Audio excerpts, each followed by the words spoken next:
Hello student, मैं शिवानी सोलन आपका welcome करती हूँ आपके अपने यूट्यूब चैनल एसएससी बुलेट पर। देखिएगा बच्चों, आज हम प्रीवियस क्वेश्चंस करेंगे फिलर्स के। जैसे आप बच्चे जानते होंगे एमटीएस का एग्ज़ाम आने वाला है, तो बहुत सारे स्टूडेंट्स की डिमांड थी कि मैम एमटीएस के लिए कुछ प्रीवियस करा दीजिए ताकि हम लोग एग्ज़ाम में ईजिली चीज़ों को कर सकें। तो उन्हीं बच्चों की डिमांड पर हम प्रीवियस लेकर आए हैं एमटीएस के लिए। आज मैं जो सेशन लूँगी ये आपका कम्प्लीटली बेस्ड ऑन फिलर्स होगा, फिलिंग द ब्लैंक्स पर होगा। चलिए स्टार्ट करते हैं। इस सेशन के अंदर बच्चों मैं आपको बताने वाली हूँ कि आप किस तरह फिलर्स के क्वेश्चंस को करेंगे। यानी कि सेशन के अंदर हम फिलर्स के क्वेश्चंस को करने का ट्रिक सीखेंगे, किस ऑप्शन को हम टिक करेंगे, क्यों करेंगे, और अगर हम रिमेनिंग ऑप्शन छोड़ रहे हैं तो क्यों छोड़ रहे हैं, उसके रीज़न के साथ। यानी कि मैं आपको डिटेल एक्सप्लेनेशन के साथ इस सेशन को लेने वाली हूँ आपका।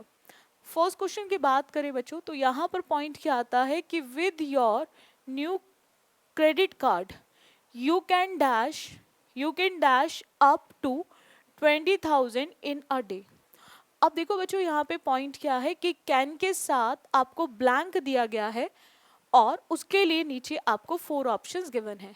मैं हमेशा स्टूडेंट से कहती हूँ कि क्लोज टेस्ट हो या फिलर्स हो, वहाँ पर आपके रीडिंग से ज़्यादा ग्रामर की रिक्वायरमेंट होती है। आप देख सकते हैं आज मैं आपको जो क्वेश्चंस कराने वाली हूँ ये सारी प्रीवियस क्वेश्चंस हैं, तो आप उस चीज़ को चेक भी कर सकते हो कि यहाँ पर हम ग्रामर की ज़रूरत क्यों पड़ती है। क्योंकि यहाँ पर मैक्सिमम क्वेश्चंस में अगर बात करूँ 80 से 90% क्वेश्चन की, तो वो आपके कम्प्लीटली बेस्ड ऑन ग्रामर होते हैं। देखो जैसे अगर हम यहाँ पर बात करें बच्चों कैन की, तो आपका एक होता है कैन, एक होता है मे, एक होता है बच्चों माइट, और एक होता है मस्ट। ऐसी ऑट टू भी आता है, शुड आता है, कुड आता है, माइट आता है, ठीक है, शेल, विल, ये सब आपके मोडाल्स हैं। एंड मोडाल्स यानी कि model verbs will take only first form of the verb. अगर आपको कभी भी मोडाल्स गिवन हो बिना किसी हैव के, यानी कि विदाउट अगर हैव मोडाल्स हैं, तो वो हमेशा बच्चों वर्ब की फर्स्ट फॉर्म को लेकर आएंगे।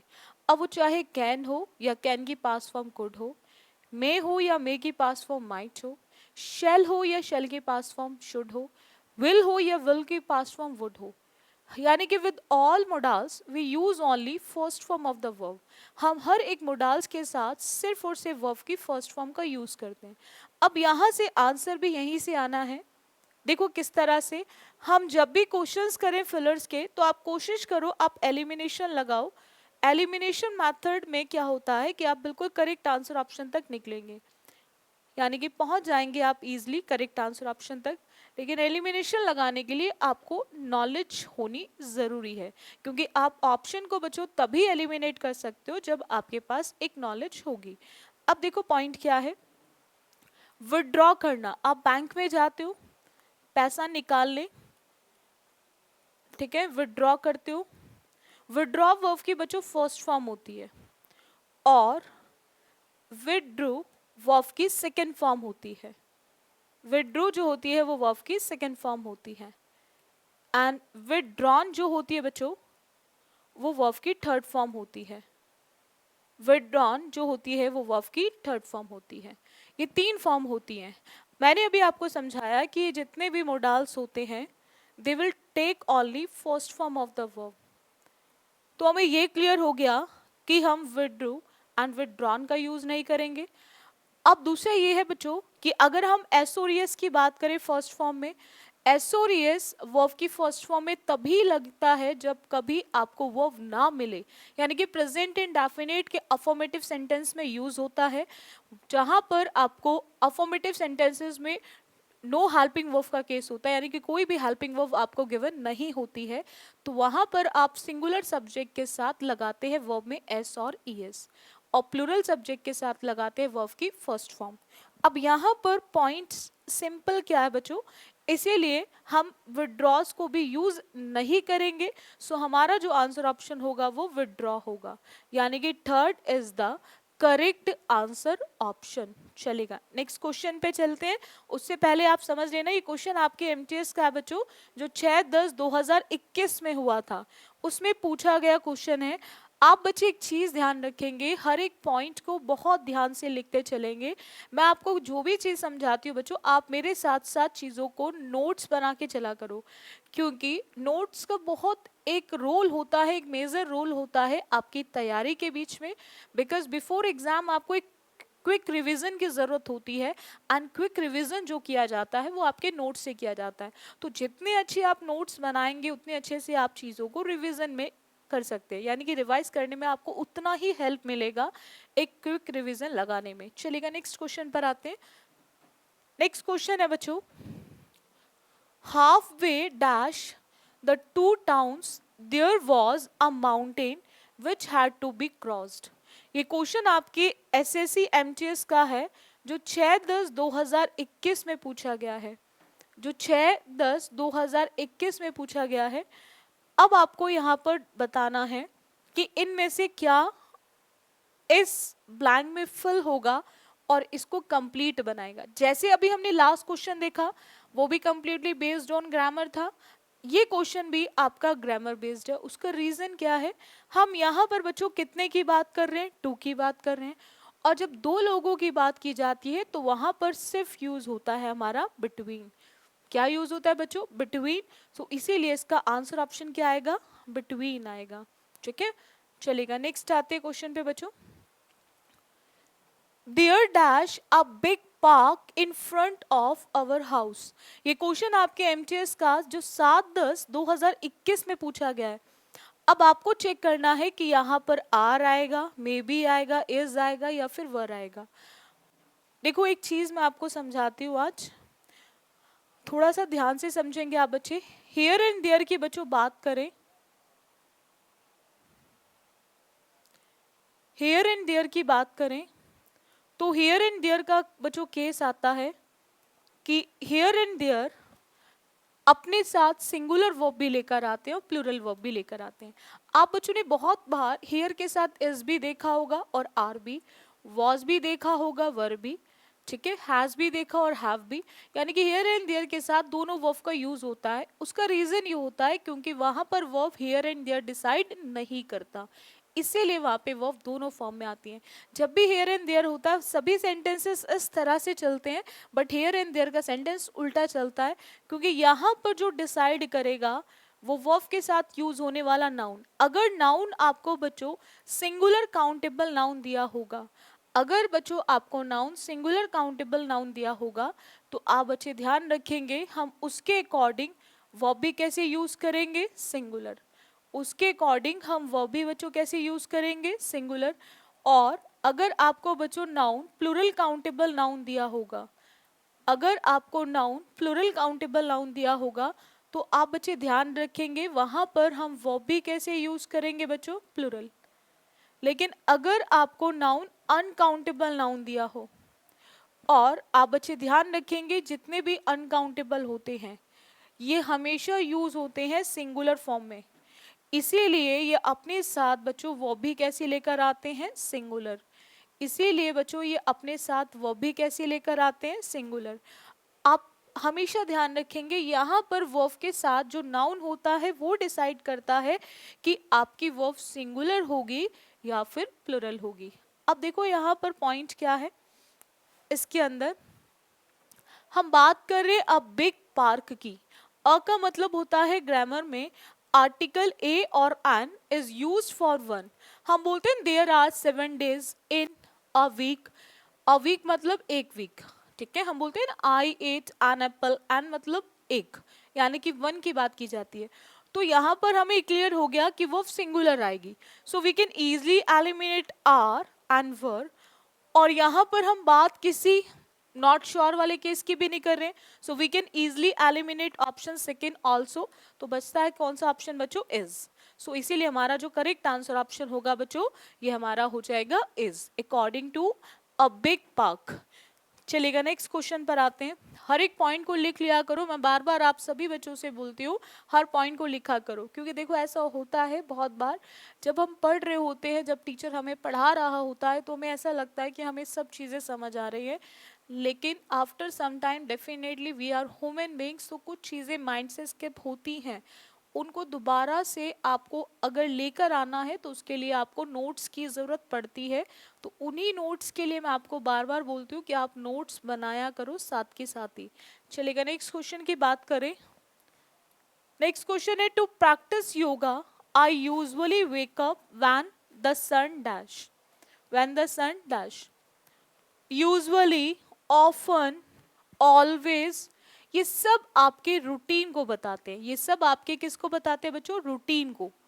आपको ध्यान रखना है जब भी आप रूटीन की बात करते हैं तो रूटीन का यूज होता है आपके प्रेजेंट में, और प्रेजेंट के भी इंडेफिनिट के अंदर।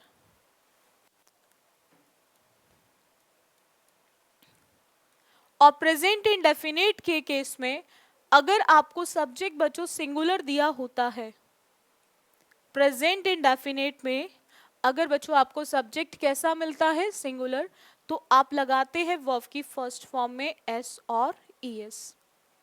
लेकिन अगर आपको सब्जेक्ट मिलता है बच्चों प्लूरल, तो आप बच्चे यूज करेंगे वर्ब की फर्स्ट फॉर्म। ये आप बच्चे हमेशा ध्यान रखेंगे। अगर आपको सब्जेक्ट सिंगुलर मिलता है तो आप वर्ब की फर्स्ट फॉर्म में एस और एस लगाएंगे, और अगर आपको सब्जेक्ट प्लूरल मिलता है तो आप लगाएंगे वर्ब की फर्स्ट फॉर्म। देखो इस क्वेश्चन के अंदर ना दो चीजें बहुत इंपॉर्टेंट है, ठीक है? वो क्या है? अब वो योगा कर रहा है और उसमें बात कर रहा है वेकअप की, क्योंकि यहाँ पे थोड़ा सा रीडिंग का भी रोल है और थोड़ा ग्रामर का भी है, क्योंकि दोनों को मिक्स करके ये क्वेश्चन बना हुआ है। ग्रामर का रोल तो ये है कि हम एसओरियस लगाएंगे बिकॉज यहाँ पर हम सन की बात कर रहे हैं, and sun is a case of singular subject, और सिंगुलर सब्जेक्ट के साथ एसओरियस आता है। अब आप बच्चे देख सकते हो एस सभी में दे रखा है, राइज में भी राइजेस करके दे रखा है, सेट में भी सेट्स करके दे रखा है, कवर में भी कवर्स करके, डिसअपीयर्स करके दे रखा है। अब देखो यहाँ पर अब थोड़ा सा हमें वो कैप के बेसिस पे भी हम इस आंसर को निकाल सकते हैं। देखो कैसे, हम सन की बात कर रहे हैं तो सन कभी भी कवर्स या डिसअपीयर्स नहीं होगा। अब वेकअप की बात कर रहा है, उठने की बात कर रहा है, प्रैक्टिस की बात कर रहा है, और हम जानते हैं योगा मॉर्निंग में ही होगा, तो इसीलिए वहां पर राइजेस का यूज होगा, सेट्स का यूज नहीं होगा। इतना क्लियर हुआ पॉइंट? आई होप आपको हर एक पॉइंट क्लियर होता चल रहा होगा। आप बच्चे एसएससी बुलेट पे मैं हमेशा आप सभी बच्चों से बोलती हूँ, कुछ भी रिक्वायरमेंट होती है जैसे बच्चे भेजते हैं, मुझे बहुत अच्छा लगता है कि जो भी उनको लगता है, जैसे कुछ बच्चे बोलते हैं मैम सीडीएस की क्लासेस लेकर आओ, तो मैंने उन बच्चों से हमेशा बोला है कि जो ये गोल्डन सीरीज है, गोल्डन रूल्स ऑफ ग्रामर है, 120 गोल्डन रूल्स ऑफ ग्रामर, तो आप बच्चे ध्यान रखेंगे ये आप बच्चों के लिए भी है, क्योंकि ये केवल एसएससी के लिए इंपॉर्टेंट नहीं है, ये तो सीडीएस में भी आते हैं, ये आपके एनडीए में भी आते हैं। भाई सीडीएस में भी तो 10 से 15 क्वेश्चंस आते हैं स्पॉट एरर, सीडीएस में भी इंप्रूवमेंट आता है, सीडीएस में सेंटेंस करेक्शन आता है, तो ये सब किस पे बेस्ड होते हैं? ये सब ग्रामर पे ही तो बेस्ड होते हैं। तो जो आपके 120 गोल्डन रूल्स ऑफ ग्रामर की जो सीरीज है बच्चों, वो सीडीएस के लिए भी है, वो आपके एनडीए के लिए भी है, ठीक है? जो एनडीए के स्टूडेंट्स होंगे 10 क्वेश्चन फिक्स होते हैं स्पॉट एरर के, तो उनके लिए भी बहुत इंपॉर्टेंट रूल है। इसके अलावा अगर आप बैंक की तैयारी कर रहे हो, आप बच्चे बैंकिंग के लिए हो, तो बैंकिंग में भी स्पॉट एरर इंप्रूवमेंट फिलर्स आता है, तो उसके अंदर भी ये आपके रूल्स बहुत ही हेल्प करेंगे। एंड अपार्ट फ्रॉम दैट, अगर आप बच्चे कोई भी आप में से ऐसा स्टूडेंट है जो मुझे देख रहा है इस एसएससी बुलेट पर क्लासेस लेता है, तो आप बच्चे ध्यान रखेंगे सीटेट, यूपीटेट, एचटेट, इन सब एग्जाम्स के अंदर भी आपके क्वेश्चंस आते हैं ग्रामर बेस्ड, ठीक है? वो चाहे आपका फिलर्स फॉर्म में आता है, इवन स्पॉट एरर का भी क्वेश्चन आता है, उसके अंदर भी आता है स्पॉट एरर, तो ये वहां पर भी आपको पूरी तरह से हेल्प करने वाले हैं। अब आते हैं वोकैब पार्ट की, क्योंकि आप देख रहे होंगे वोकैब बुलेट सीरीज भी चल रही है साथ के साथ, जिसके अंदर आपको सिनोनियम, एंटोनियम्स, idiom phrases and one word भी स्टार्ट होने वाले हैं कुछ दिन में, तो आपको ये सारी चीज़ें आपकी हर एग्जाम में कवर करती हैं, हर एग्जाम के लिए हेल्पफुल है। सो डेली बेसिस पे क्लास जरूर लिया करो। चलिएगा नेक्स्ट क्वेश्चन पर आते हैं। ये क्वेश्चन आपके एमटीएस का ही है जो 7/10/2021 में पूछा गया है। चलिएगा नेक्स्ट क्वेश्चन देखेंगे। I dash the film we saw yesterday. अब देखो अभी मैं पढ़ा रही हूँ ये प्रेजेंट है, टुडे है। मैंने आपको कल भी पढ़ाया था, वो यस्टरडे था, है ना। और मैं आपको कल भी पढ़ाऊंगी, ये आपका टुमारो है। तो यस्टरडे वो टाइम होता है जो बीत गया है, और जो भी आपका समय बीत गया है वो सब आपके होते हैं पास्ट। जो बीत गया है कल वो है आपका पास्ट, जो कल बीत गया वो है आपका पास्ट। पास्ट में पॉइंट आप बच्चे ध्यान रखेंगे, पास्ट की बात करें तो पास्ट के अंदर हम डजंट, हैवेंट का यूज नहीं करेंगे, क्योंकि ये दोनों आपके प्रेजेंट में आते हैं। ये दोनों आपके प्रेजेंट में आते हैं। ये आपके प्रेजेंट परफेक्ट में आता है, ये आपके प्रेजेंट परफेक्ट में आता है, ठीक है। और डजंट आपके प्रेजेंट इंडेफिनिट में यूज होता है। हम बात कर रहे हैं बच्चों किसकी, यस्टरडे की। हम बच्चों बात कर रहे हैं किसकी, यस्टरडे की। और यस्टरडे तो वो होता है जो आपका बीत गया कल है। यस्टरडे तो बच्चों वो होता है जो आपका बीत चुका है कल। तो यानी कि हम यहाँ पर ना तो डजंट लिखेंगे ना हैवेंट लिखेंगे। अब पॉइंट क्या है बच्चों, कि यहाँ पर डिड एंड वॉज ये दोनों पास्ट में ही यूज होते हैं। अब हमें देखना है कि हम फर्स्ट को टिक करेंगे या फिर सेकंड को। मैं आपको हर एक ऑप्शन को बहुत डिटेल में समझाती हूँ, ताकि आप बच्चे बिल्कुल भी ऐसा फील ना करें कि आप ऑनलाइन पढ़ रहे हैं। बहुत सारे बच्चों के माइंडसेट होते हैं ऑनलाइन में बस टीचर बस टाइम काट रहा है, ठीक है। बट मैं आपको बताती हूँ, आपको हर चीज़ समझाई जाती है, हर एक पॉइंट को डिटेल में समझाया जाता है। इसीलिए समझाया जाता है ताकि आप हर एक पॉइंट को समझ सके, आपका डाउट की कोई गुंजाइश ही ना बचे।